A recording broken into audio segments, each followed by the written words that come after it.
Bismillahirrahmanirrahim. Alhamdulillahirabbil alamin. Wassalatu wassalamu ala al-mab'uts rahmatan lil alamin. Nabiyyina Muhammad wa ala alihi wa sahbihi wa man tabi'ahum bi ihsanin ila yaumiddin. Amma ba'd. Ini sesi yang kedua dari pembahasan kita mengkaji kitab I'tiqad Abi Hatim dan Abi Zur'a Ar-Raziyain rahimahumullahu ta'ala. Uraian akidah as-salaf yang dipaparkan oleh dua orang imam ahli sunnah pada masanya, yaitu Imam Abu Hatim Ar-Razi dan Imam Abu Zur'ah Ar-Razi. Iya, buku ini ditulis oleh Ibnu Abi Hatim dengan meriwayatkan dari ayahnya Abu Hatim dan Abu Zur'ah. Di dalam penyebutan karya tulis Ibnu Abi Hatim, sebagiannya menyebut dia memiliki buku berjudul Aslus Sunnah wa I'tiqaduddin. Aslus Sunnah wa I'tiqaduddin. Dasar sunnah dan keyakinan agama. Iya. Jadi aslu as-sunnah wa I'tiqaduddin. Ini ada di dalam rangkaian manuskrip di Maktabah Dhahiriyah yang sudah dicetak tersendiri dengan judul itu Aslus Sunnah wa I'tiqaduddin.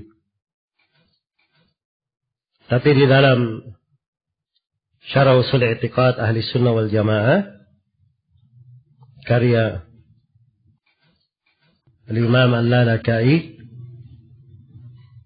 disebutkan I'tiqadu Abi Zur'ah Ubaidillah bin Abdul Karim wa Abi Hatim Muhammad bin Idris Ibn al-Mundhir Ar-Raziyaini.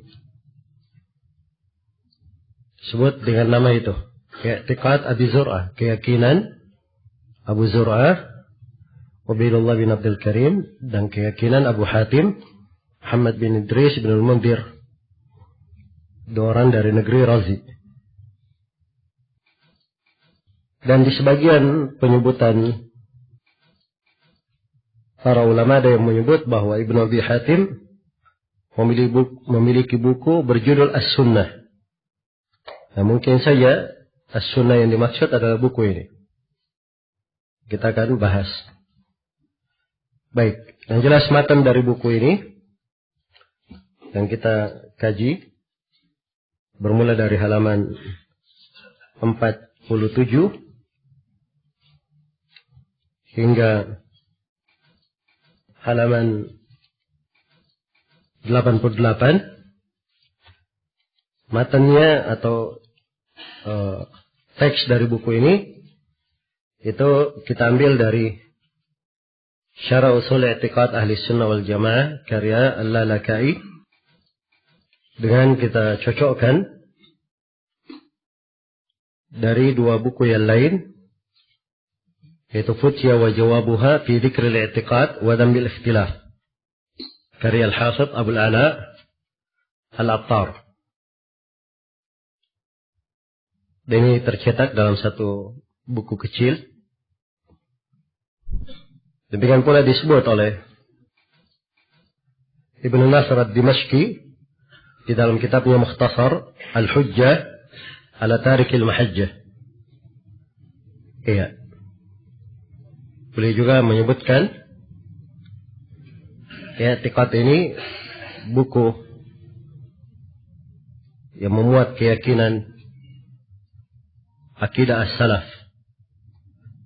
Karena itu kalau kita perhatian dari poin-poin pembahasan yang akan datang, ada sebagian pembahasan yang kita lengkapkan dari tiga sumber tersebut. Baik. Jadi ini terkait dengan buku yang akan kita kaji. Kemudian yang kedua yang perlu saya jelaskan bahwa pembahasan akidah di kalangan as-salaf itu disebut dengan beberapa penamaan. Yang pertama disebut dengan nama al-aqidah. Dari kata al-aqd yang bermakna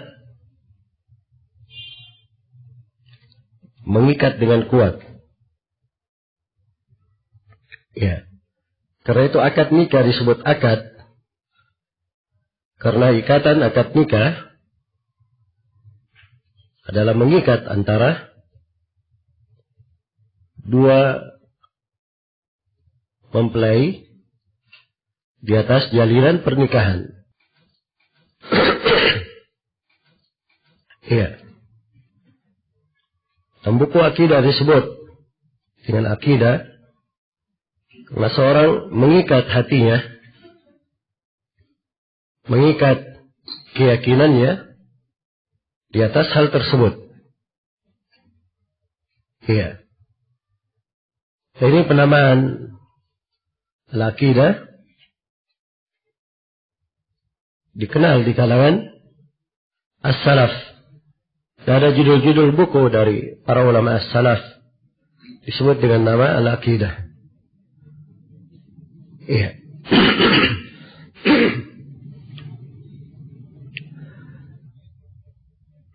Kemudian yang kedua dari penamaan buku-buku akidah disebut juga dengan nama al-i'tiqad. Al-i'tiqad. Dan ini mirip dengan penamaan sebelumnya. Dia dibawakan dengan lafaz i'tiqad karena pembahasannya adalah seorang selalu menapak di atasnya, selalu mengikat.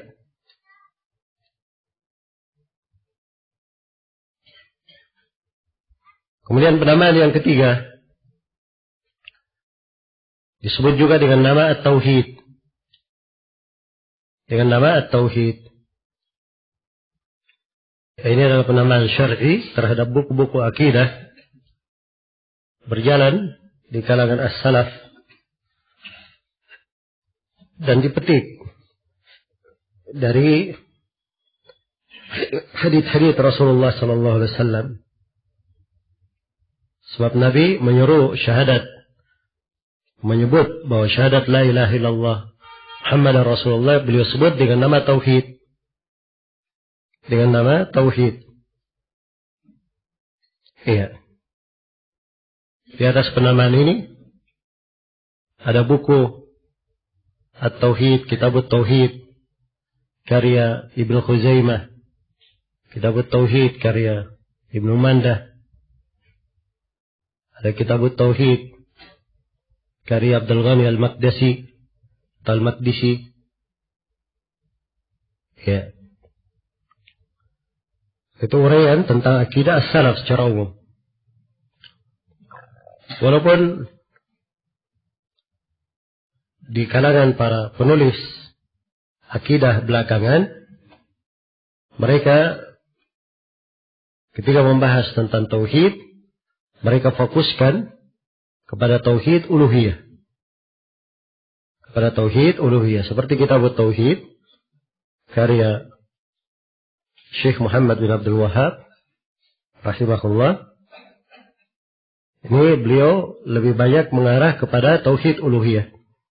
Walaupun beliau juga menyinggung tauhid rububiyah dan tauhid al-asma wa sifat, tapi kebanyakan dari pokok pembahasan beliau adalah tauhid uluhiyah. Iya. Kemudian yang keempat dari penamaan buku akidah disebut dengan nama as-sunnah. Buku akidah disebut dengan nama apa? As-sunnah. Iya. Dan as-sunnah ini adalah penamaan yang paling masyhur di kalangan penulis buku-buku akidah as-salaf di masa dahulu, di generasi awal-awal Islam. Yang lebih masyhur dengan sebutan as-sunnah. Sunnah sebagai lawan daripada bid'ah. Iya. Sunnah dengan makna umum. Jadi itu yang disebut dengan nama as-sunnah. Karena itu ketika mereka menguraikan tentang as-sunnah, apa yang mereka maksudkan adalah keyakinan agama secara umum. Masuk di dalamnya keyakinan, ucapan, perbuatan, akhlak, dan selainnya. Ini penamaan yang keempat. Kemudian yang kelima dari penamaan buku akidah disebut juga dengan nama Asy-Syari'ah. Asy-Syari'ah. Seperti buku Al-Imam Al-Ajurri disebut dengan nama Asy-Syari'ah. Iya. Dan buku beliau ini termasuk salah satu rujukan utama yang memuat akidah as-salaf. Sebab Imam Al-Ajurri menulis bukunya dengan membawakan pemaparan dalil-dalil dari Al-Quran dan As-Sunnah, dan hadits beliau bawakan dengan sanad-sanadnya. Iya. Baik. Kemudian di antara buku juga dengan nama Asy-Syari'ah adalah buku Ibnu Battah Al-Ibanah. Iya. Dan beliau sebut tentang Asy-Syari'ah. Dan ini penamaan juga ada di kalangan as-salaf. Walaupun lebih masyhur di belakangan ini, nama Asy-Syari'ah itu digunakan untuk pembahasan fikih. Untuk pembahasan fikih. Tapi dia di masa dahulu juga digunakan untuk pembahasan akidah.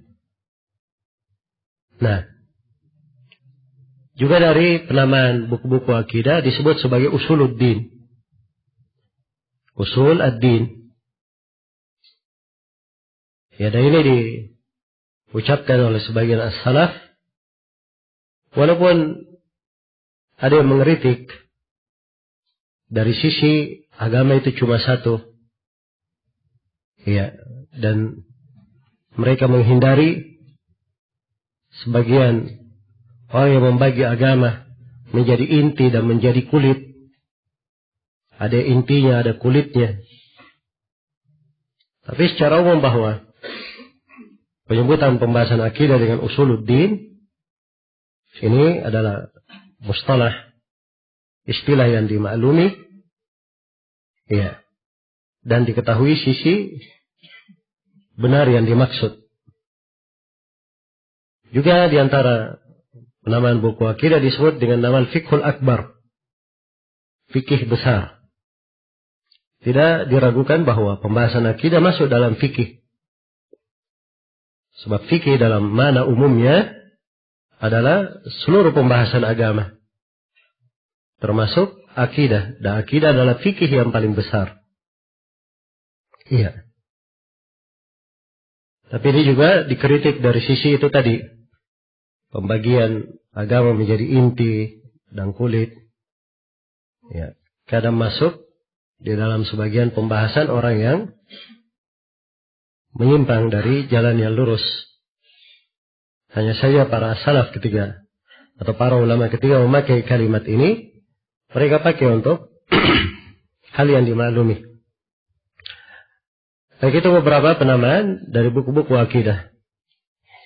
Adapun menamakan buku akidah dengan nama ilmu filsafat, dengan nama ilmu kalam, ya, dengan penamaan-penamaan yang lainnya seperti yang dikenal di masa sekarang ini di fakultas-fakultas, di perguruan tinggi, orang yang belajar akidah diberi pembahasan filsafat atau ilmu kalam. Ini semuanya dari penamaan bid'ah yang tidak dikenal. Iya. Baik. Jadi inilah sekilas tentang buku akidah yang kita akan kaji dan nama buku yang kita bahas ini. Di halaman 49 ada pengantar buku. Iya. Jadi isi dari buku adalah semua yang tercantum di dalam buku ini, kecuali tajuk pembahasan yang saya beri antara dua kurung, itu tajuk pembahasan dari saya. Kemudian poin-poin pembahasan juga itu dari saya. Saya berikan poin-poin pembahasan supaya kita mudah fokus kepada inti pembahasan yang kita akan kaji. Iya.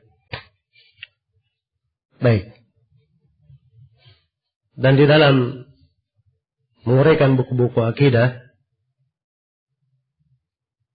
jalur atau metode pembahasan yang saya jelaskan di daurah kali ini, saya akan fokuskan pada poin-poin tertentu agar supaya menjadi dasar pijakan dan mudah seorang untuk memahaminya.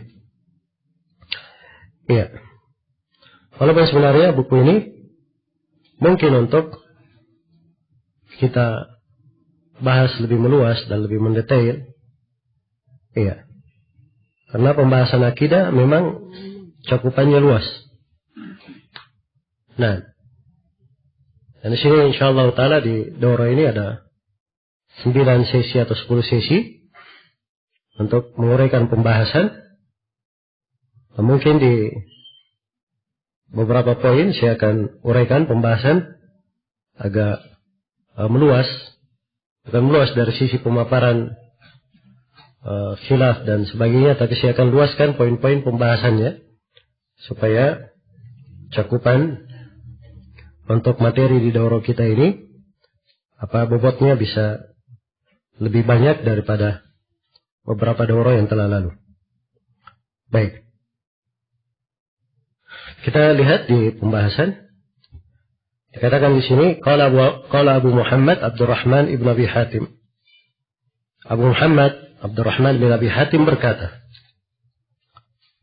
Sa'altu Abi wa Aba Zur'ata an madahibi ahli sunnah fi usulid din wa ma adraka alaihi al-ulama fi jami' al-ansar wa ma ya'takidani min dhalik. Kata beliau, saya bertanya kepada ayahku Abu Hatim. Ya, yang bertanya ini siapa? Abu Muhammad Abdurrahman bin Abi Hatim. Saya bertanya kepada ayahku Abu Hatim dan kepada Abu Zur'ah tentang madhab ahli sunnah dalam pokok-pokok agama. Iya. Hal-hal yang beliau berdua dapatkan dari ulama di seluruh negeri, serta akidah mereka berdua dalam hal tersebut. Baik. Coba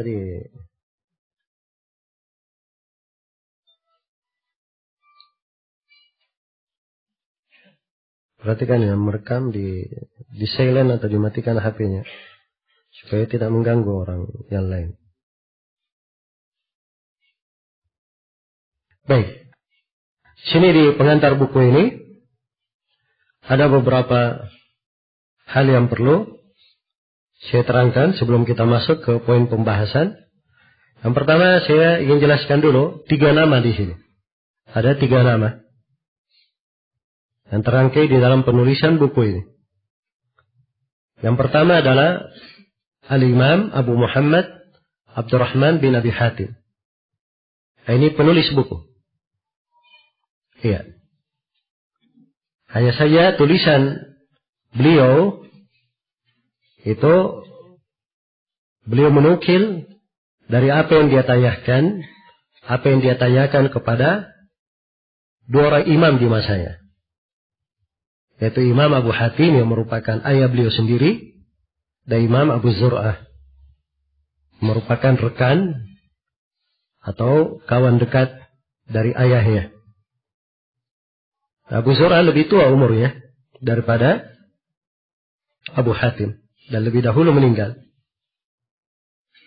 Iya. Baik.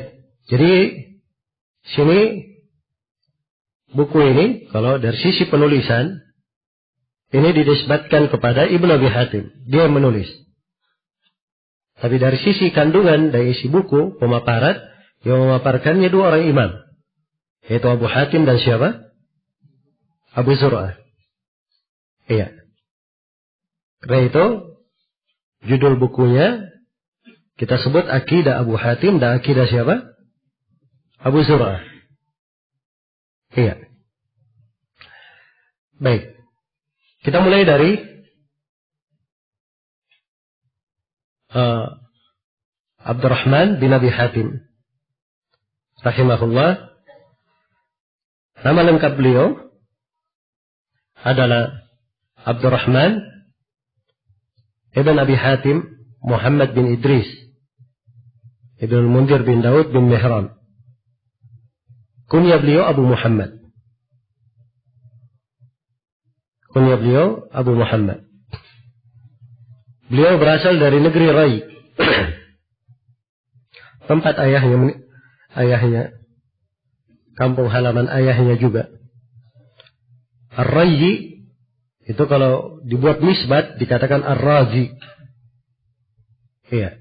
Dan ini di pembahasan Al-Ansab dia disebut sebagai nisbat ala gairi qiyasi. Nisbat yang tidak di atas standar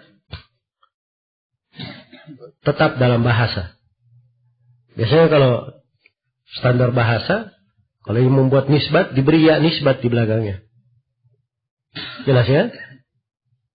Ya, misalnya dia orang Medina, nah dikatakan Madani. Orang Mekah dikatakan Makki. Hilangkan tak marbutohnya, tambah ya di belakang Makki. Semua ada timbangannya, dasarnya. Tapi ini Rayi pakai ra ya. Nah begitu dibuat nisbatnya menjadi Ar-Razi ditambah Zaid. Ya. Nah ini tidak ada wazannya. Karena itu samai, ini bentuknya samai. Hanya didengar saja. Ya orang Arab berucap seperti itu. Itulah nisbat yang berjalan. Karena itu disebut Ar-Razi. Iya. Ibnu Abi Hatim ini beliau lahir tahun 240 Hijriah. Nah, dan beliau dari sebagaimana umumnya di kebiasaan generasi salaf terdahulu, mereka mendidik anak-anaknya untuk memiliki perhatian terhadap Al-Quran sebelum ilmu-ilmu yang lainnya. Iya, sebelum ilmu-ilmu yang lainnya. Karena itu Ibnu Abi Hatim berkata bahwa ayahku Abu Hatim tidak membiarkan saya sibuk menghafal hadits, sibuk dengan hadits sampai saya membaca Al-Quran kepada Al-Fadl bin Syadan Ar-Razi. Jadi dia baca Al-Quran dulu kepada Al-Fadl bin Syadan Ar-Razi. Ya. Sini qiraat membaca. Dia membaca Al-Quran itu sebagaimana riwayat. So, para as-salaf, mereka ketika mengambil Al-Quran, mengambil hadits, semuanya dengan riwayat. Ketika mereka baca hadits, dia tahu hadits ini dari guru. Gurunya dipercaya. Gurunya mengambil dari gurunya. Siapa gurunya harus dipercaya pula. Sehingga benar riwayatnya. Nah ini sama halnya dengan Al-Quran. Bahkan perhatian mereka terhadap Al-Quran lebih besar. Ya, karena itu Nabi membacakan Al-Quran kepada para sahabatnya. Dan sahabat memperdengarkan bacaannya kepada Nabi. Nabi membaca Al-Quran kepada Jibril. Ya, bacaan beliau didengarkan oleh Jibril. Dicermati satu persatu. Sebagaimana Nabi membacakan Al-Quran kepada para sahabat. Para sahabat memperdengarkan Al-Quran kepada Nabi. Dan Nabi mendengarkannya. Mereka talaqi. Demikian pula para sahabat membacakan Al-Quran kepada para tabi'in. Al-Quran yang diterima itu untuk cara penyebutannya bagaimana, cara membacanya bagaimana, panjang pendeknya bagaimana, di mana berhentinya. Ini semuanya mereka ambil secara riwayat. Iya. Jadi itu makna dia membaca Al-Quran. Membaca Al-Quran. Itu dari kebiasaan as-salaf. Beda dengan banyak manusia di masa ini. Kalau dikatakan membaca Al-Quran, ya berarti dia duduk ke guru, dia membaca saja setor hafalan. Ya. Kalau dia menghafal atau dia membaca benar sesuai dengan ilmu tajwid. Ya, dan ilmu tajwid itu memang dibuat oleh para ulama untuk mendekatkan kaidah-kaidah membaca Al-Quran. Tapi hakikatnya seorang membaca Al-Quran itu diambil dari guru, gurunya mengambil dari guru, gurunya mengambil dari guru, sampai kepada Nabi SAW. Dan si murid membaca seperti si guru membaca. Nah, itu hakikatnya di dalam membaca Al-Quran. Karena itu mereka membacanya dengan riwayat. Panjang pendeknya saja itu semuanya terukur dengan riwayat. Dibaca 2 harokat, dibaca 4 harokat, itu semuanya terukur dengan riwayat. Baik. Jadi setelah beliau membaca Al-Quran, barulah beliau menulis hadits. Nah, ketika beliau mencari ilmu hadits, maka beliau mencarinya, ya bermula dari ayahnya, Abu Hatim, yang merupakan ahli hadits besar di masa itu, rujukan manusia. Dan beliau juga mengambil dari Abu Zur'ah Ar-Razi, yang merupakan kawan ayahnya, dan dari ulama besar di masanya. Nah, dan ini adalah kemudahan dan taufik yang Allah berikan kepada Abdurrahman bin Abi Hatim. Beliau berjumpa dengan 2 ulama besar yang menjadi rujukan manusia. Iya. Di masanya. Terlahir di tengah lautan ilmu dan riwayat. Karena itu beliau terbiasa dengan menghafal hadits, dengan mudzakarah bersama ayahnya dan Abu Zur'ah. Iya. Dan beliau juga karena bimbingan ayahnya dan Abu Zur'ah, ya, menjumpai berbagai ulama di penjuru-penjuru dunia, melakukan safar dan perjalanan dengan bimbingan-bimbingan dari kedua orang tuanya, atau dari bimbingan Abu Hatim dan Abu Zur'ah. Iya. Dan dimaklumi bagaimana semangat beliau, ya rahimahullahu ta'ala, di dalam mencari hadits. Ya, di sini ada sebuah kisah beliau yang indah ketika melakukan perjalanan ke Mesir. Ya, beliau katakan bahwa kami di Mesir sekitar 7 bulan. Ya. Kami tidak makan maraqah. Nah, jadi mereka tidak makan makanan yang berkuah selama 7 bulan. Baik. Kemudian kata, yaitu di masa salaf ya, kadang mereka menghemat dalam makan pun, makan seadanya supaya waktu dia gunakan lebih banyak untuk menuntut ilmu dan memanfaatkan kesempatan. Dan beliau berada di Mesir. Ya. Kata beliau, di waktu siang kami berkeliling kepada para masyayikh, dan di waktu malam kami menulis apa yang kami lakukan, nasakh, menulis, memindahkan atau mencocokkan riwayat-riwayat yang mereka terima. Maka suatu hari katanya saya dan seorang temanku, kata Abu Hatim, mendatangi seorang syekh dan syekhnya sedang sakit. Ya. Maka karena syekhnya sakit, mereka kembali. Di tengah jalan mereka mendapatkan seekor ikan dijual. Maka itu membuat keduanya tertarik. Mereka pun membeli ikannya. Begitu sampai di rumah, ternyata telah hadir waktu majelis syekh yang lainnya. Dan belum sempat mereka mengolah ikan itu, belum sempat diapa-apai. Maka kata Ibn Abi Hatim, kami pun pergi ke majelis itu. Dan ikan ini selama 3 hari tidak disentuh. Menunjukkan bagaimana sibuknya mereka. Ya. Sampai ikan ini hampir berubah sudah. Jadi 3 hari, ini mungkin di musim dingin ya. Sebab kalau musim dingin, ya mungkin 3 hari tidak dimasukkan di kulkas juga tidak ada masalah. Karena tidak sempat diapa-apain, kata beliau, fa'akalnahu nai'an lam natafarraq nashwihi. Katanya kami pun memakan ikan itu mentah-mentah. Kami tidak ada waktu untuk untuk memanggangnya.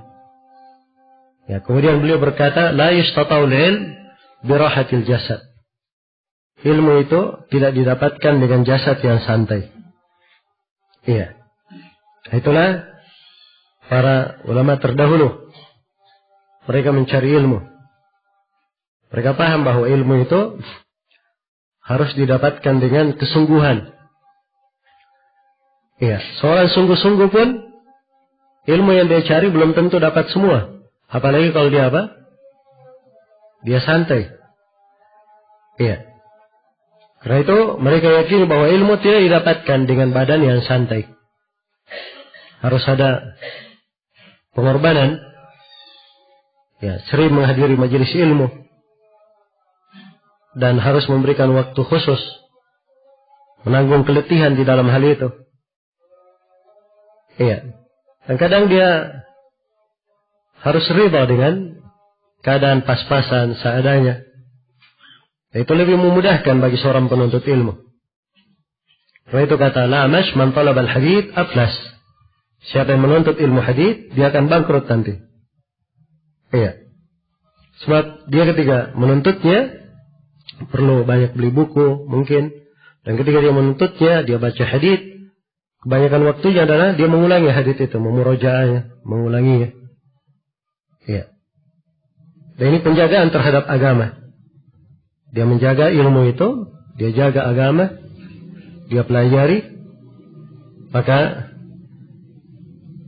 harus dimaklumi bahwa tidak ada dari para ulama yang terkenal, tersohor dengan ilmu. Iya. Kemudian mereka di dalam kehidupannya menjadi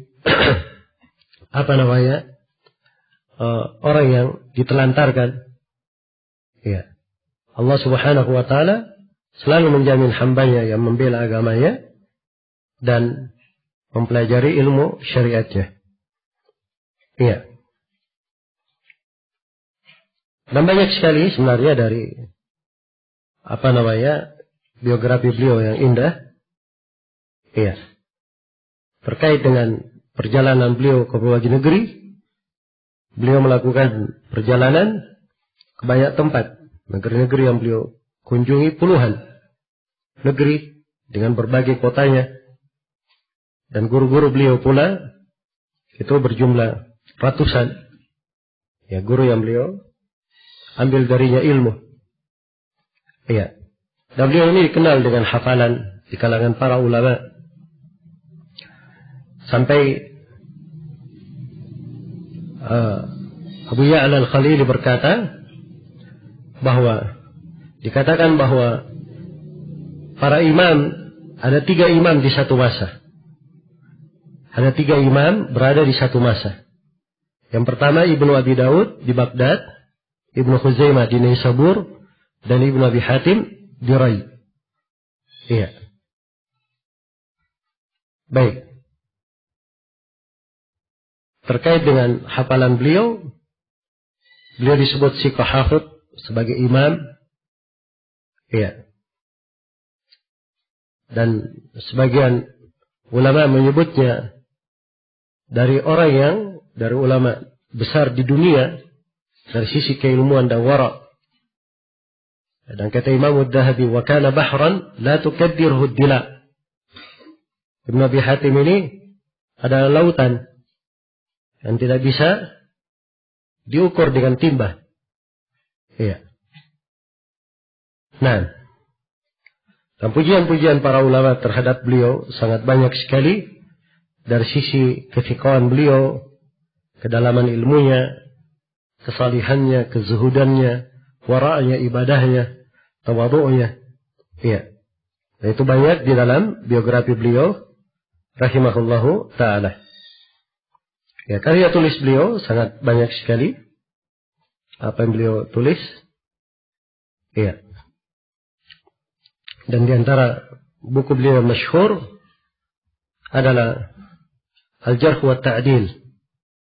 Iya. Dan masuk juga di dalamnya Muqaddimah Jarh wa Ta'dil. Dan di antara buku beliau masyhur juga tafsir beliau, ada tafsir Ibn Abi Hatim. Belakangan hanya diketemukan tafsir beliau sampai beberapa surah saja. Yang lainnya diambil dari apa yang terpisah-pisah di berbagai buku tafsir. Nah, juga disebutkan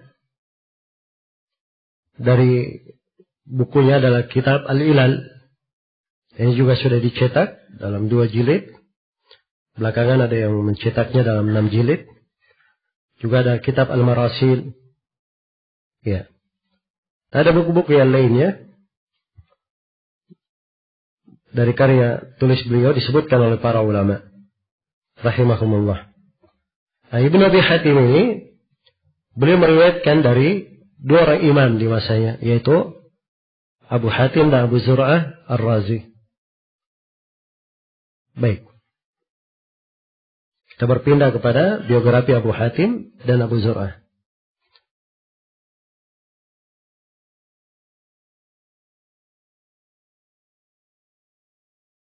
Adapun 2 orang imam yang kita akan bahas pemaparan akidah as-salaf dari mereka berdua. Yang pertama Imam Abu Hatim Ar-Razi. Abu Hatim Ar-Razi. Abu Hatim kunyah. Nama beliau adalah Muhammad bin Idris Ibn al-Mundir bin Daud bin Mihran Al-Hamdali Al-Ghatafani Ar-Razi. Beliau lahir tahun 195 Hijriah dan meninggal pada tahun 264 Hijriah.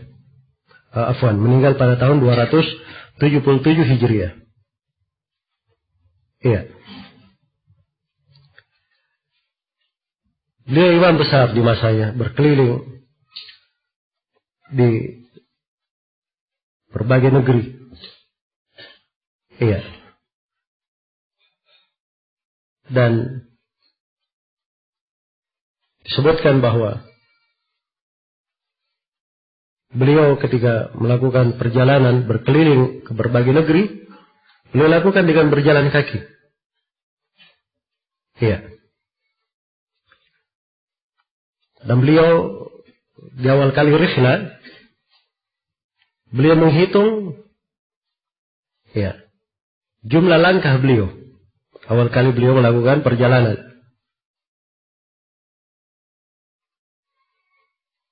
Menuntut ilmu.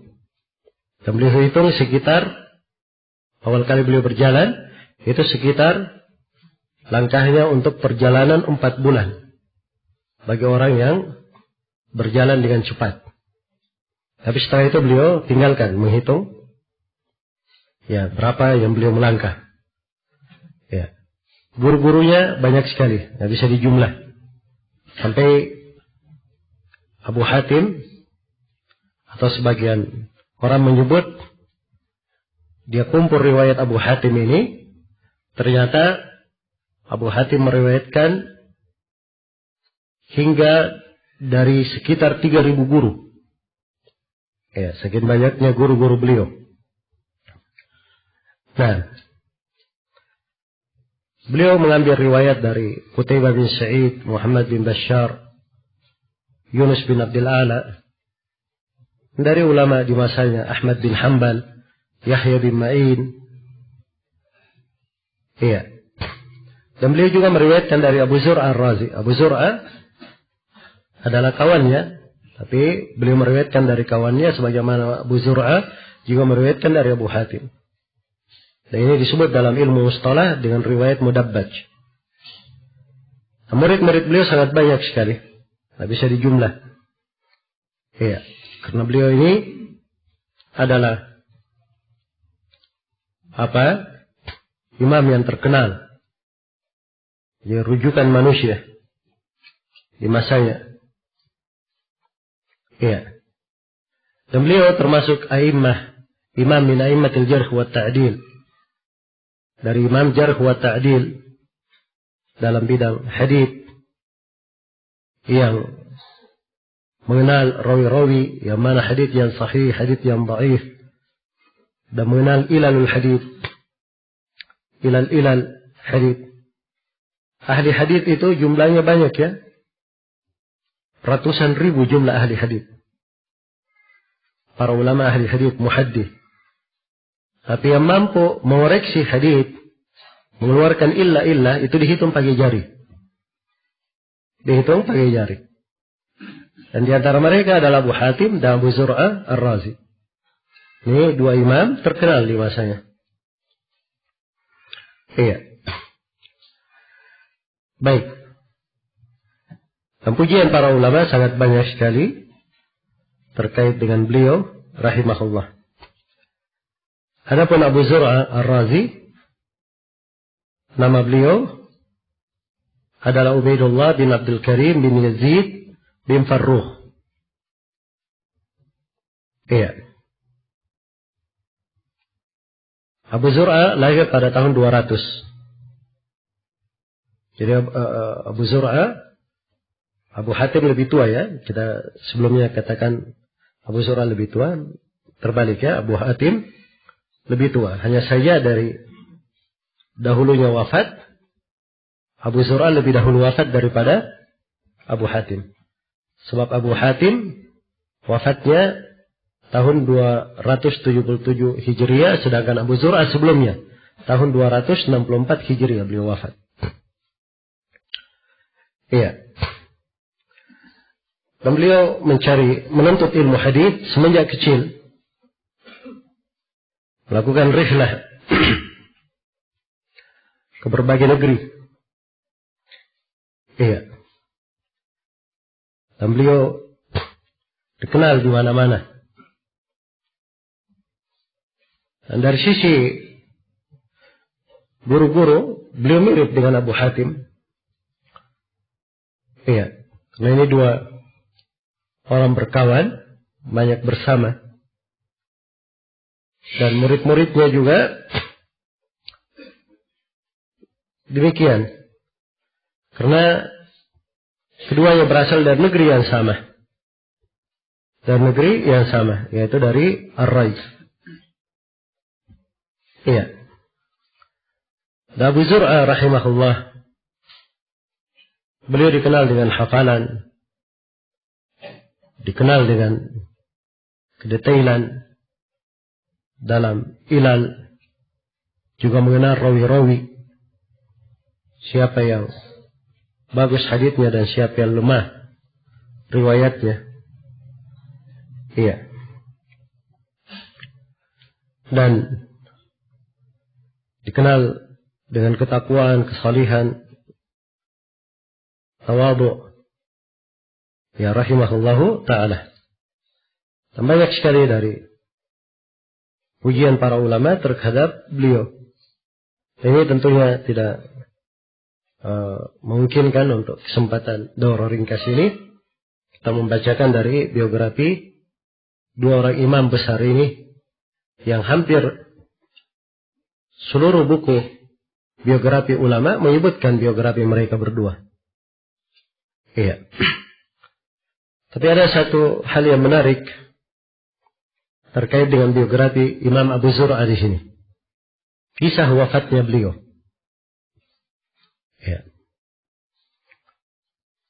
disebutkan di dalam Muqaddimah Al-Jarh wa Ta'dil, dan disebut juga di dalam buku-buku yang lain.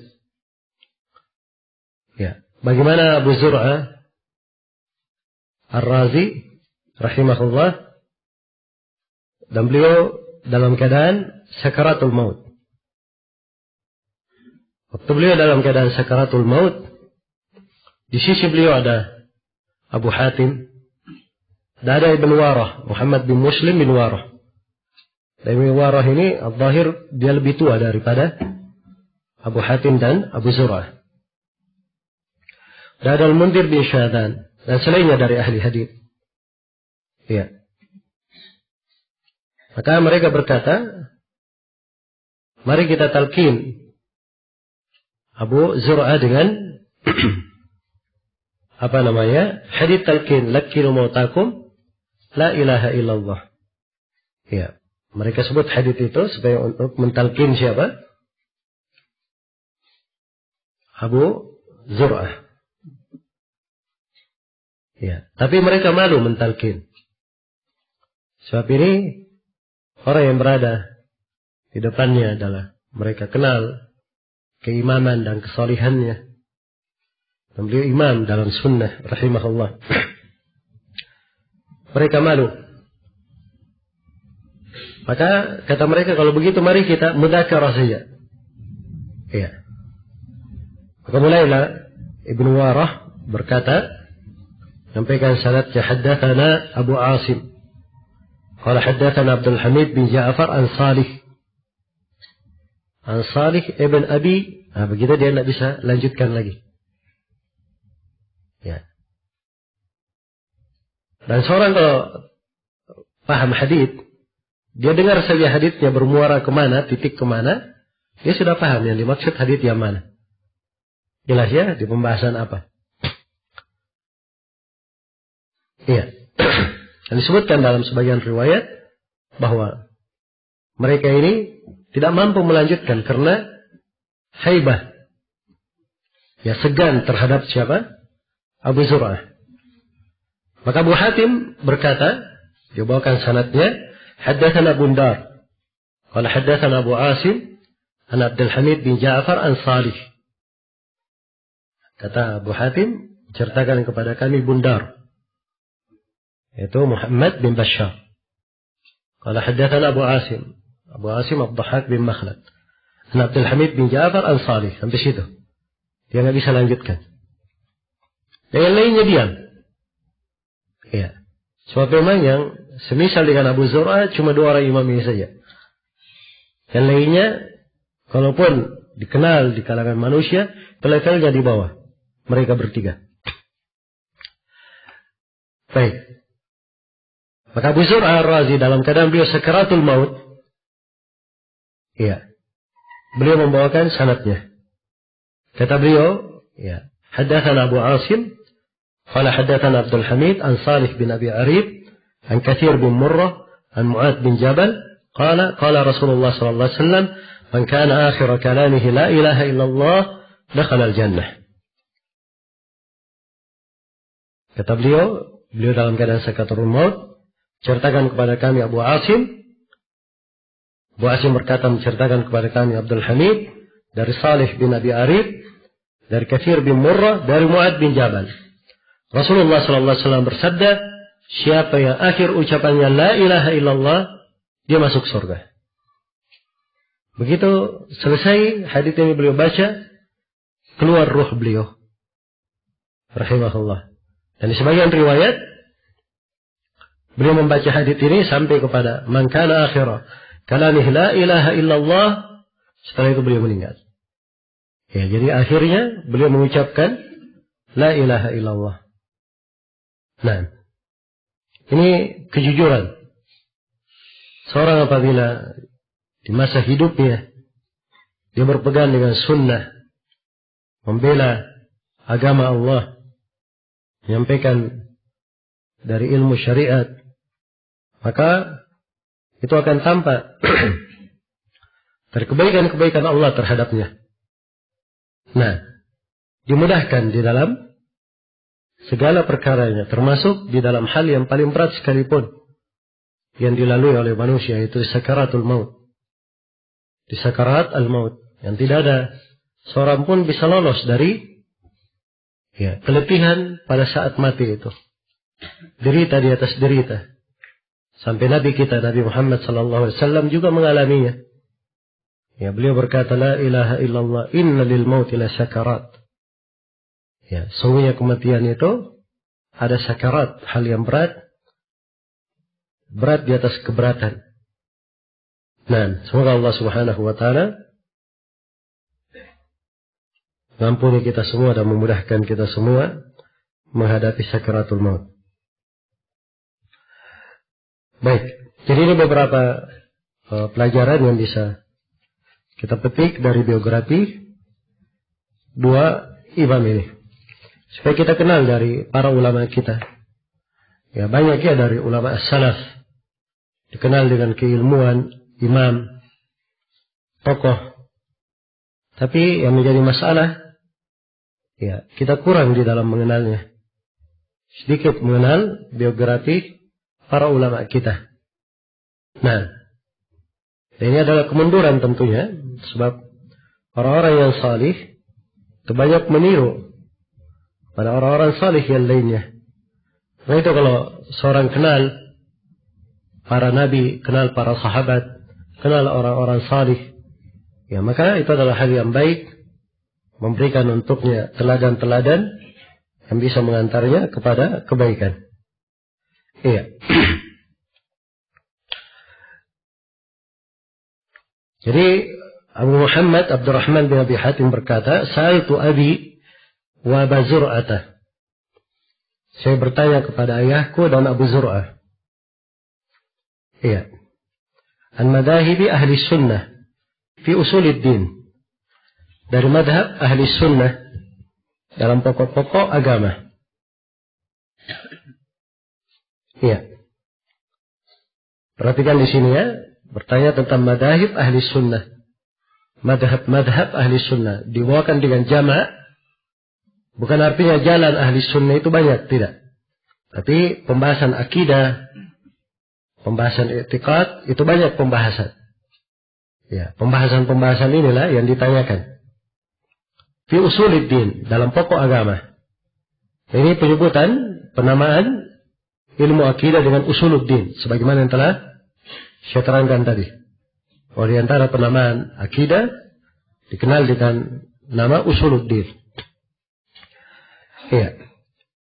Perlu saya jelaskan siapa ahli sunnah itu. Ahli sunnah disebut sebagai ahli sunnah sebab mereka mengikut kepada sunnah. Dan sunnah punya dua definisi. Ada definisi secara bahasa dan ada definisi secara apa? Secara istilah. Adapun definisi secara bahasa, sunnah bermakna at-tariq al-masluk. Madmumatan kana atau mamduhatan. Adalah jalan yang ditempuh. Apakah jalan yang tercela atau jalan yang dipuji? Iya. Jelas ya?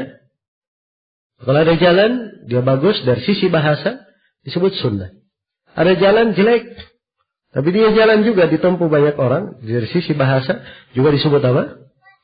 Disebut sunnah. Ini penyebutan sunnah secara apa? Secara bahasa. Iya. Karena itu kalau baca hadits dalam riwayat Muslim dari Jarir, Rasulullah SAW bersabda, "Man sanna fil Islami sunnatan hasana, falahu ajruha, wa ajru man amila biha, wa la yanqusu min ujurihim syai'."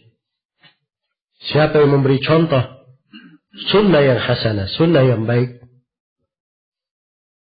ya pakai hasanah ya, sunnah yang hasanah, maka dia dapat pahalanya, dapat pahala orang yang mengerjakannya tanpa mengurangi pahala mereka sama sekali. Iya. Sebaliknya, wa man sanna fil Islami sunnatan sayyi'atan fa alayhi wizruha wa wizru man amila biha wa la yanqusu min awzarihim syai'. Siapa yang memberi contoh dalam Islam dengan contoh yang jelek, sunnah yang jelek, maka dia menanggung dosanya dan dosa orang yang melakukannya tanpa mengurangi dosa mereka sama sekali. Ya. Jadi kalau dia memberi contoh baik, itu sunnah hasanah. Memberi contoh jelek, itu sunnah apa? Sayyi'ah. Semuanya disebut sunnah dari sisi apa? Dari sisi bahasa. Karena dia memberi contoh, memberi jalan yang ditempuh. Iya. Hadits ini itu kaitannya sebab urutnya ada orang yang datang kepada Nabi meminta. Maka Nabi SAW menganjurkan para sahabat supaya bersedekah kepada orang itu. Dan begitu Nabi menganjurkan, sahabat tidak langsung berdiri, diam mereka. Nah, pada saat diam itu, ada satu orang yang berdiri, maju bersedekah. Setelah satu orang ini berdiri maju bersedekah, maka ikutlah sahabat-sahabat yang lainnya juga maju bersedekah. Maka Nabi pun memberi hadits ini, bahwa siapa memberi contoh baik, orang yang pertama itulah yang memberi apa? Contoh baik diikuti oleh orang lainnya. Itulah sunnah hasanah. Iya, dia dapat pahalanya kalau dia memberi contoh. Dari contoh yang baik. Nah, dan di masa ini banyak sekali hal-hal yang baik. Kalau seorang menggunakannya dengan baik, dia bisa mendapat kebaikan diikuti oleh banyak orang. Ya, dengan berbagai kemudahan di masa ini. Dan banyaknya lahan-lahan dakwah. Ya, dari proyek-proyek kebaikan yang bisa didukung, dibantu.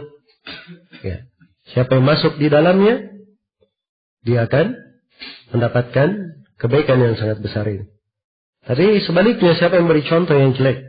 Nah, ini contoh yang jelek, hati-hati. Iya. Anak Adam yang paling pertama membunuh, ya, disebutkan dalam hadits Ibnu Mas'ud riwayat Bukhari dan Muslim, tiap kali ada orang yang membunuh setelah itu, maka anak Adam yang pertama itu dapat dosanya juga. Kenapa? Sebab dia adalah orang yang paling pertama memberi contoh apa? Contoh membunuh. Karena itu siapa yang berbuat dosa membunuh setelah itu, pasti anak Adam yang pertama juga apa? Dapat dosanya. Subhanallah. Iya. Sudah sedemikian banyaknya ya dari dosa itu. Nasallallahu al-afiyah. Iya. Karena itulah diperhatikan dari mana memberi contoh, memberi sunnah. Ya, dan ini sunnah yang kita terangkan di sini, sunnah secara apa tadi? Cara bahasa. Adapun dalam istilah para ulama, secara istilah sunnah itu digunakan dengan dua penggunaan. Ada penggunaan umum dan ada penggunaan khusus. Iya. Kita mulai dari penggunaan khusus. Penggunaan khusus itu kembali kepada bidang ilmu mana yang menggunakannya. Ya, jadi ada sunnah di kalangan ulama fikih. Ada sunnah di kalangan ulama usul fikih. Ada sunnah di kalangan ulama ahli hadis. Nah, itu beda definisi-definisinya. Jelas ya? Kalau di kalangan ulama fikih, sunnah itu hukum di bawah wajib. Iya. Apa hukum sholat duhur? Wajib hukumnya. Apa hukum sholat 2 rakaat sebelum duhur? Hukumnya apa? Sunnah. Ini penggunaan ulama apa? Ulama fikih. Kalau ulama usul fikih, mereka bahas sunnah itu selain daripada Al-Quran, mereka anggap sebagai apa? Sebagai sunnah. Tapi pembahasannya lebih luas dari pembahasan ahli hadis. Karena dari sisi dalalah, isyarat, mafhum, itu dibahas oleh ulama usul fikih. Karena itu penggunaan sunnah di kalangan mereka lebih luas. Iya. Adapun di kalangan ahli hadis, sunnah adalah apa yang disandarkan kepada Nabi berupa ucapan, perbuatan, ya, penetapan maupun dari akhlak. Nah, itu dikatakan sunnah di kalangan ahli hadis. Baik, jadi ini penggunaan sunnah di penggunaan khusus. Ada juga kadang yang menggunakan sunnah untuk bermakna sunnah khulafa ar-rasyidin. Sunnah khulafa ar-rasyidin. Sebab Nabi bersabda, "Fa'alaikum bisunnati wa sunnatil khulafa'ir rasyidin al-mahdiyyin min ba'di." Nanya kalian berpegang dengan sunnahku dan sunnah para khulafa ar-rasyidin yang mendapat hidayah setelahku. Iya. Ini bukan makna sunnah. Sunnah dengan makna khusus ini, bukan ini yang diinginkan oleh penulis di sini. Tapi sunnah yang diinginkan itu sunnah dengan makna apa? Dengan makna umumnya. Dengan makna umumnya. Yaitu jalan yang ditempuh. Iya. Yang mencakup di dalamnya adalah pembahasan akidah. Ya. Terkait dengan keyakinan. Ataupun apa? Ucapan-ucapan, perbuatan-perbuatan, ya akhlak. Itu semuanya masuk di dalam hitungan sunnah di kalangan para ulama. Ya, karena itu di antara ulama ada yang membahasakan sunnah dengan bahasa lain. Ya, mereka katakan bahwa sunnah adalah lawan daripada bid'ah. Lawan daripada apa? Bid'ah. Sebagaimana ahli sunnah dikatakan ahli sunnah, maka kebalikannya dikatakan sebagai apa? Sebagai ahlul bid'ah. Iya. Baik. Jadi ini yang diinginkan dengan kata sunnah. Karena itu kata sebagian ulama, as-salaf iktisad fi sunnah khairun min ijtihadin fi bid'ah. Hemat dalam sunnah itu lebih baik daripada sungguh-sungguh dalam apa? Dalam bid'ah. Iya. Jadi itu kebalikannya. Baik. Mazhab para ulama ahli sunnah fi usuluddin. Jadi sudah kita terangkan apa makna ahli sunnah dan apa makna usuluddin. Ya, dan dari sini juga perlu saya ingatkan bahwa ahli sunnah itu adalah sebuah sifat. Pengikut sunnah. Ya, dia bukan suatu jemaah tertentu, aliran tertentu, golongan tertentu, organisasi, yayasan, partai, dan sebagainya. Ya, ahli sunnah adalah sifat, suatu ciri. Ya, suatu ciri.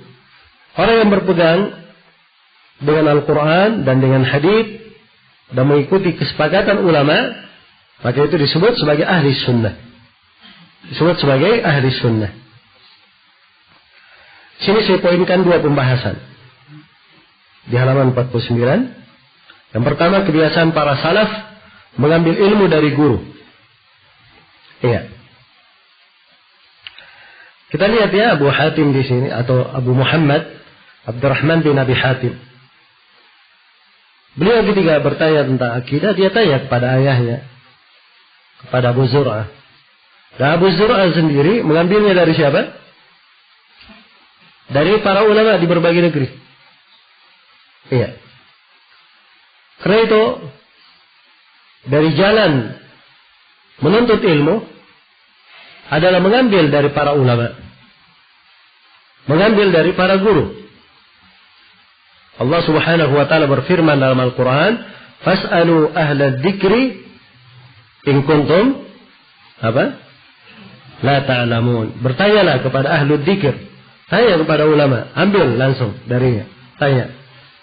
Kalau memang kalian tidak mengetahuinya. Iya. Maka harus ada talaqi. Seorang itu mengambil ilmu dari guru. Kalian mengambil langsung darinya. Iya. Dan belajar tidak cukup seorang sekadar membaca saja. Ya. Ilmu agama ini tidak sama dengan ilmu yang lainnya. Ya. Ilmu yang lain, seorang mau belajar misalnya sesuatu, mungkin dia otodidak, mungkin. Ya, walaupun biasanya orang yang otodidak juga, ya banyak salahnya di ilmu-ilmu yang lain. Iya. Apalagi di dalam ilmu apa? Dalam ilmu agama. Nah, para ulama seperti Abu Hatim, Abu Zur'ah ini orang-orang yang kuat hafalannya. Iya. Satu buku 100 hadits, 200 hadits, mereka mampu menghafalnya dengan satu kali dengar. Orang-orang apa? Kuat hafalannya. Tapi bersamaan dengan itu, gurunya ribuan. Iya. Mengambil ilmu dari mana? Dari guru. Sebab memang begitulah cara menuntut ilmu. Harus demikian cara menuntut ilmu. Iya. Adapun seorang hanya membaca sendiri, iya, atau dia mengambil ilmu sendirian, jadi biasanya akan banyak kekeliruan pada jalannya. Karena itu kata sebagian ulama, man talabal ilma wahdahu kharaja wahdahu. Siapa yang menuntut ilmu sendirian, dia akan keluar sendiri. Artinya keluar sendiri bagaimana? Dia akan bawa perkara-perkara yang aneh-aneh. Ya, hanya dia sendiri yang memahami seperti itu. Nah, juga sebagian ulama berkata, man kana syaikhuhu kutuba yaglibu khata'uhu sawabah. Siapa yang buku-buku adalah gurunya, maka salahnya akan lebih mendominasi kebenarannya. Iya. Baik. Kalau seorang sudah memiliki kunci-kunci ilmu, ya tidak ada masalah dia banyak membaca buku. Kalau dia memiliki dari apa? Dasar-dasar ilmu itu. Iya. Karena itu kata para ulama kita, sekarang di hari ini semua ilmu sudah ada di buku. Iya. Mau bilang ilmu apa saja, semuanya ada di mana? Ada di buku. Sampai Al-Quranul Karim dengan seluruh riwayatnya sudah tertulis di buku. Mau riwayat apa saja ada. Tinggal saja di buku. Tapi kunci-kunci untuk memahami buku itu masih ada di dada-dada para ulama. Jadi ada kunci-kuncinya. Itu harus diambil dari guru. Iya. Karena itu seorang harus mengambil dari kunci-kunci ilmu. Duduk kepada guru, diambil dasar-dasar dari ilmu. Dasar yang menjadi tumpuan dia belajar, dasar dia berpijak. Iya. Apabila dia pelajari dari setiap ilmu dasarnya, maka dia sudah memiliki kuncinya. Ya, dari situ dia akan mudah untuk membaca. Hanya saja kalau dia sudah membaca, nanti di tengah-tengah pembahasan mungkin akan dia ketemui hal-hal yang sulit, hal-hal yang rumit. Maka dia tanyakan kepada guru. Dia tanyakan kepada guru, kepada ahlul ilm, orang-orang yang berilmu. Iya.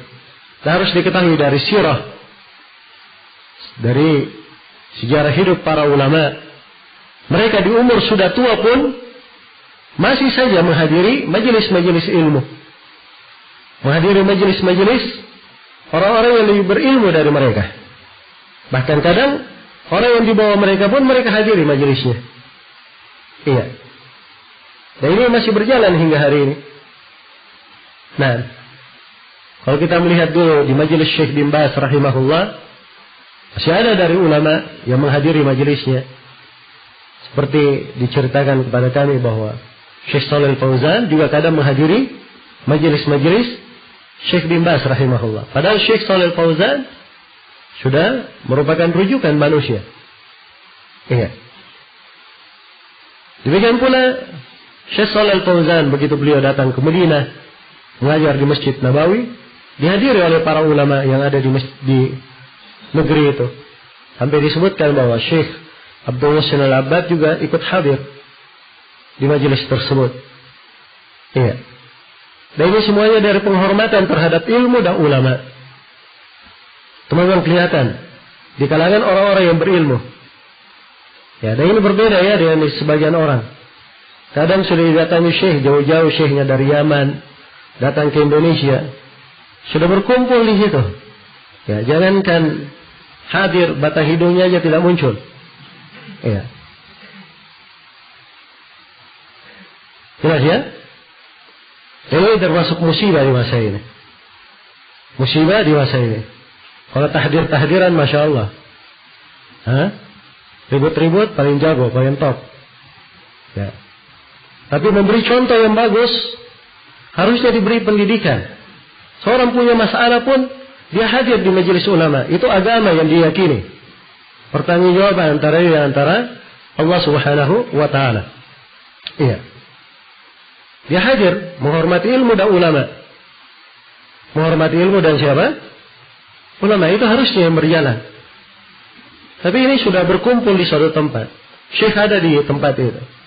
Ya. Begitu waktu siang syekhnya muhadarah, semuanya pada bubar pulang kampungnya masing-masing. Ya.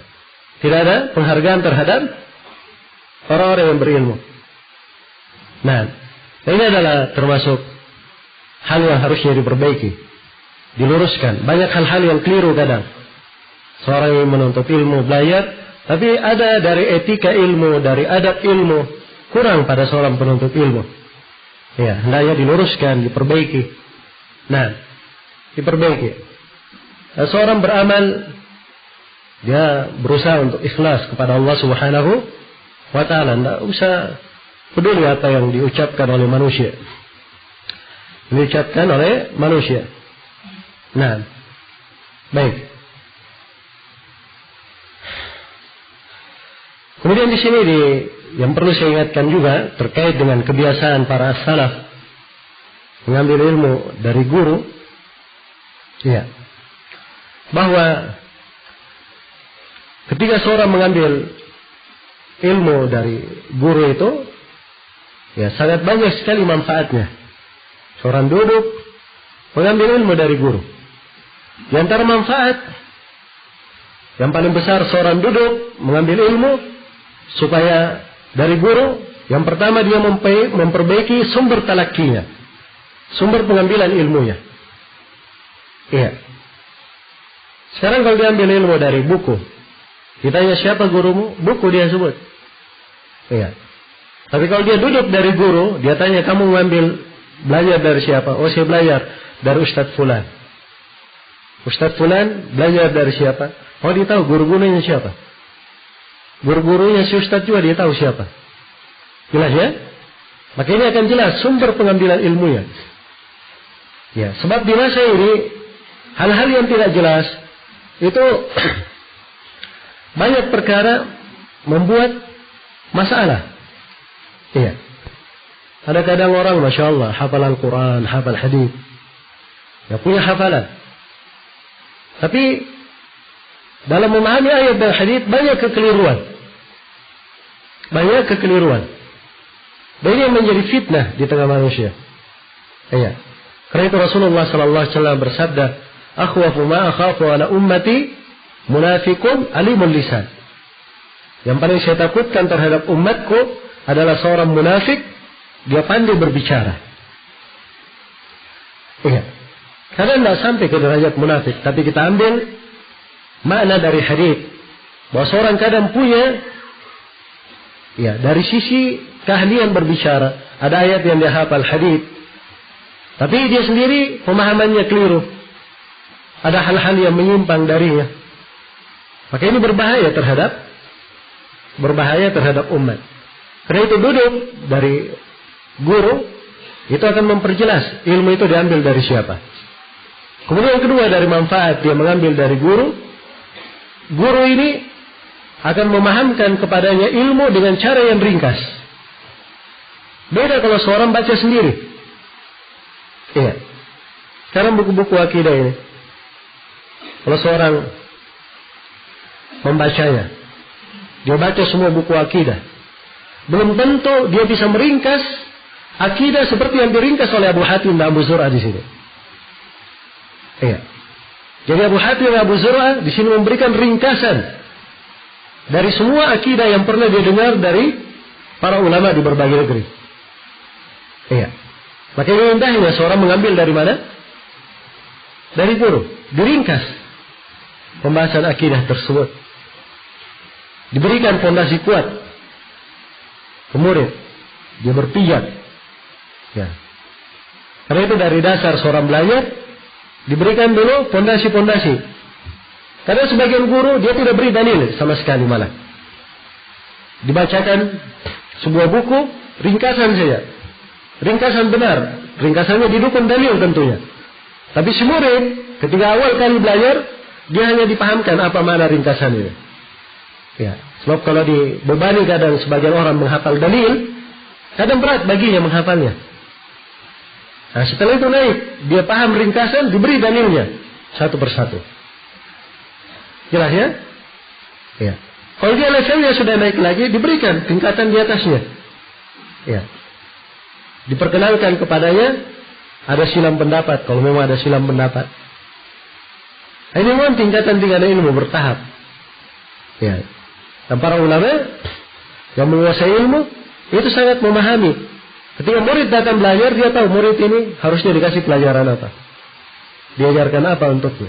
Tapi si murid kalau dia kosong ingin belajar, bagaimana cara dia belajar? Dia belum mampu berpikir cara yang bagus untuk dirinya. Tapi begitu dia duduk kepada guru, guru paham kamu belajarnya apa, diarahkan kemana. Jelas ya? Maka disinilah pentingnya seorang mengambil ilmu dari guru. Iya. Seorang mengambil ilmu dari guru. Seorang misalnya di pembahasan tentang jihad. Para ulama membagi jihad, membagi orang kafir itu menjadi 4. Ada kafir dhimmi, ada kafir mu'ahad, ada kafir musta'man, dan ada kafir harbi. Ini 4 jenis kafir. Ringkas. Tapi 4 jenis kafir ini nanti dia tahu kalau dia mempelajari kitabul jihad dari awal sampai akhir. Ini kesimpulan ya, pembagian orang kafir dari fikih kitabul jihad dari awal sampai akhir. Coba kalau seorang belajar kitabul jihad, berapa bulan dia khatamkan? Dia duduk kepada guru, dia berikan kafir itu terbagi 4. Dapat kesimpulan ringkas dalam apa? Kalimat-kalimat sederhana. Iya. Itu keistimewaan duduk kepada guru. Apalagi kalau pembahasannya pembahasan detail. Iya. Kafir ada 2 macam. Ada kafir, kekufuran ada 2 macam. Ada kekufuran yang mengeluarkan dari Islam, dan ada kekufuran yang tidak mengeluarkan dari Islam. Iya. Seorang yang tidak mengerti pembagian ini, dia baca buku-buku akidah, belum tentu dia bisa sampai kepada kesimpulan tersebut. Karena itu orang-orang Khawarij menyimpang. Tiap kali ada orang yang berbuat dosa, dia kafirkan. Sebab dia belum sampai kepada apa? Akidah yang benar dalam hal ini. Akidah yang benar di dalam hal ini. Karena itu sekali lagi sangat penting. Artinya seorang mengambil ilmu, menuntut ilmu dari guru. Iya. Dan kalau dia baca sendiri, itu adalah hal yang sedikit manfaatnya.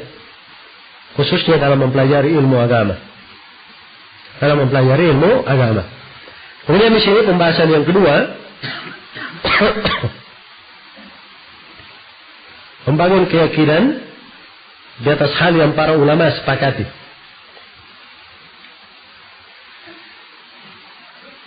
Ketika Abu Hatim dan Abu Zur'ah ditanya tentang mazhab ahli sunnah, pokok-pokok agama, dan apa yang wama adraka alaihi ulama fi jamil ansar, dan hal-hal yang beliau berdua dapatkan dari ulama di seluruh negeri. Ya, wama ya'taqidani min dzalika, dan apa akidah mereka berdua dalam hal tersebut. Ya. Jadi mereka membangun akidah itu di atas perkara yang disepakati oleh ulama. Itulah ciri akidah ahli sunnah, sebagaimana yang telah saya singgung. Di antara ciri akidah ahli sunnah bahwa pokok mereka di pembahasan akidah, di usul ad-din, di usul sunnah, mereka sepakat. Tidak ada silang pendapat. Di kalangan ahli sunnah. Iya. Dan itulah akidah yang benar. Ya. Sebab kalau dia tidak benar, pasti akan banyak silang pendapat. Dalam Al-Quran Allah firman, "Afala yatadabbaruna al-Quran, walau kana min 'indi ghairi Allahi, lawajadu fihi ikhtilafan katsira." Tidakkah mereka tadabbur terhadap Al-Quran? Andai kata Al-Quran ini berasal dari selain Allah Subhanahu wa taala, maka mereka akan ketemukan di dalam Al-Quran perselisihan pendapat yang sangat banyak. Iya. Akan diketemukan perselisihan pendapat yang sangat banyak. Tapi Al-Quranul Karim, siapapun yang membacanya, ayat manapun yang dia baca, yang dia telaah, itu tidak akan bertentangan dengan ayat yang lain. Tidak akan bertentangan. Dan itulah kebenaran. Ya. Demikian pula akidah as-salaf.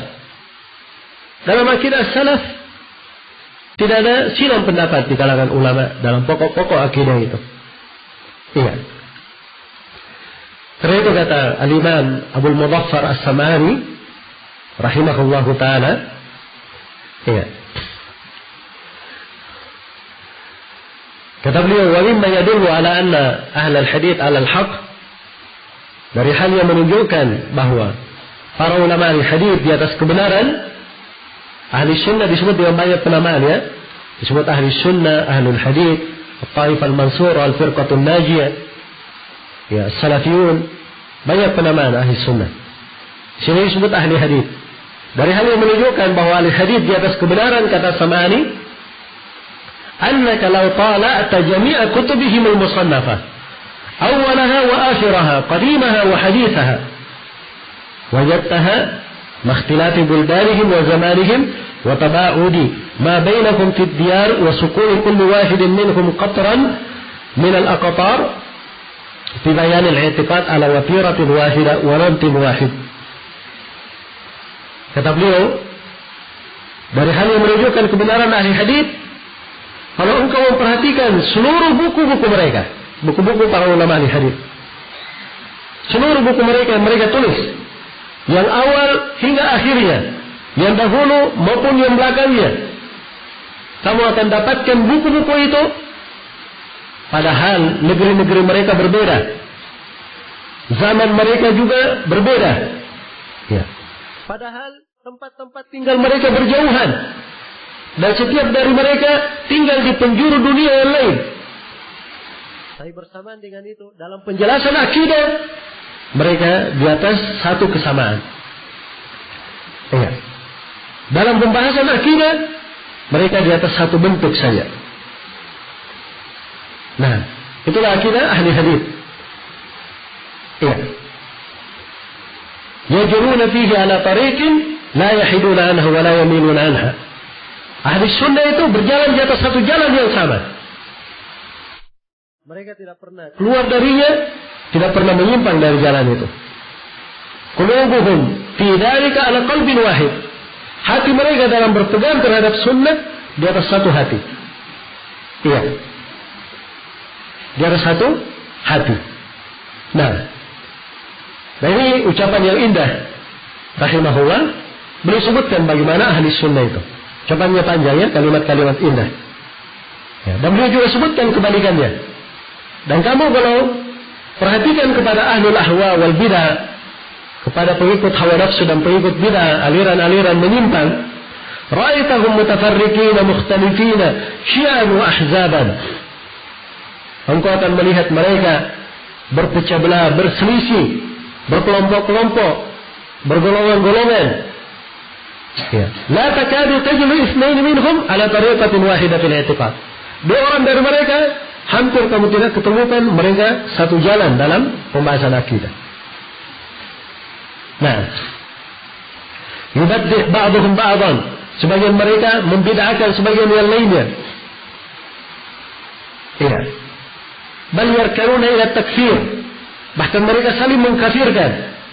Yukaffirul ibn abahu, wal rajul akhahu, wal jaru jarah.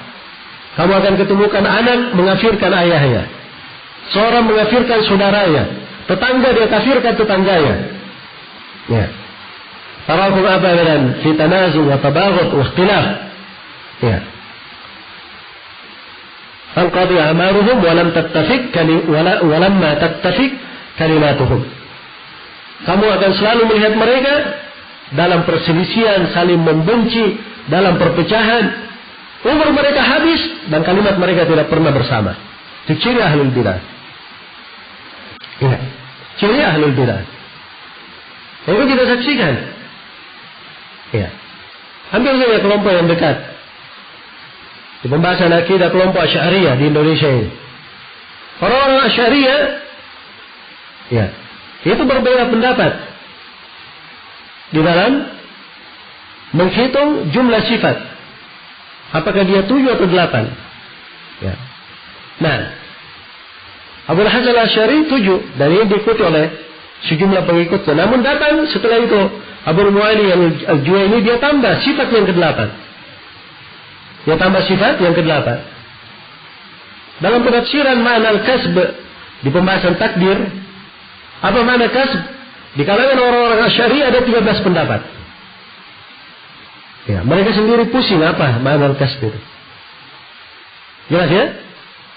Jadi itu akidah yang menyimpang. Akhirnya seperti itu.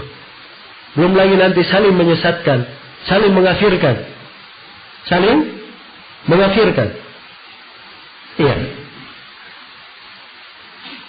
Nah ini banyak diketemukan.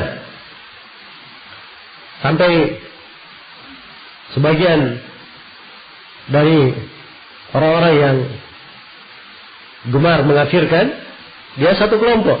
Nanti sebentar berpecah lagi, buat kelompok lain. Sebab ini sudah tidak sependapat. Kadang satu orang anggaplah 20 orang, nanti bicara sedikit, ujung-ujungnya saling menyendiri.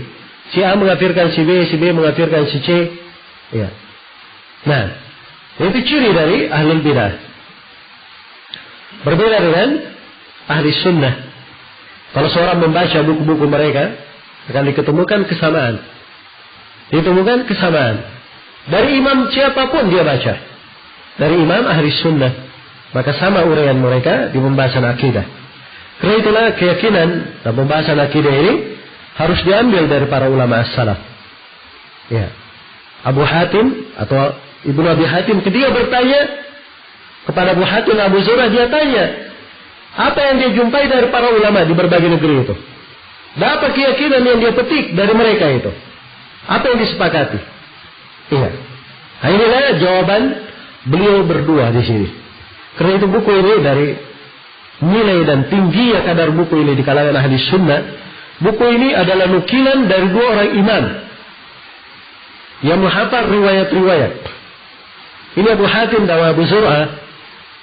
Di masanya, kalau mereka berkata, ulama sepakat, semua orang menerima. Kenapa? Sebab mereka ini berkeliling di berbagai negeri dan mereka menghafal ucapan para ulama, bukan ucapan ulama di masanya saja. Ucapan ulama di masa mereka, di masa sebelumnya, di masa tabi'in, masa sahabat, hadits-hadits Rasulullah mereka hafal semuanya. Iya. Jangankan hadits yang sahih, hadits yang lemah pun mereka hafal.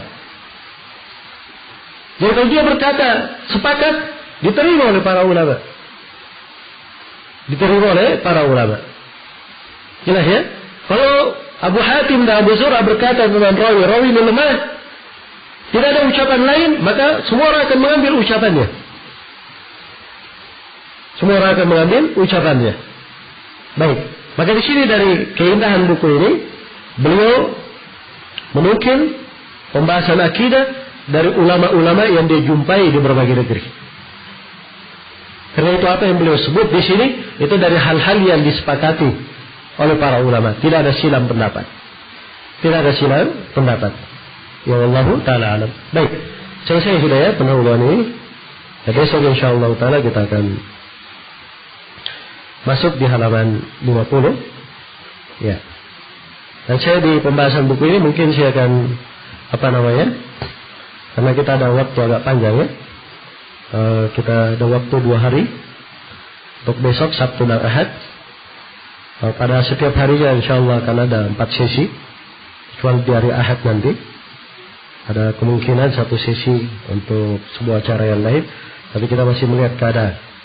Insyaallah taala di cakupan pembahasan saya akan berusaha untuk memberikan poin-poin pembahasan lebih luas, lebih banyak, supaya cakupan dari kajian kita di daurah ini bisa lebih lengkap daripada daurah sebelumnya. Semoga Allah Subhanahu wa taala memberi taufik kepada semuanya, selalu memberi hidayah di hati-hati kita semua mengenal sunnah, mengenal akidah as-salaf. Innahu waliyyu dzalika wal qadiru alaih. Wallahu taala alam. Subhanakallahumma wa bihamdik, asyhadu an la ilaha illa anta, astaghfiruka wa atubu ilaik. Walhamdulillahirabbil alamin.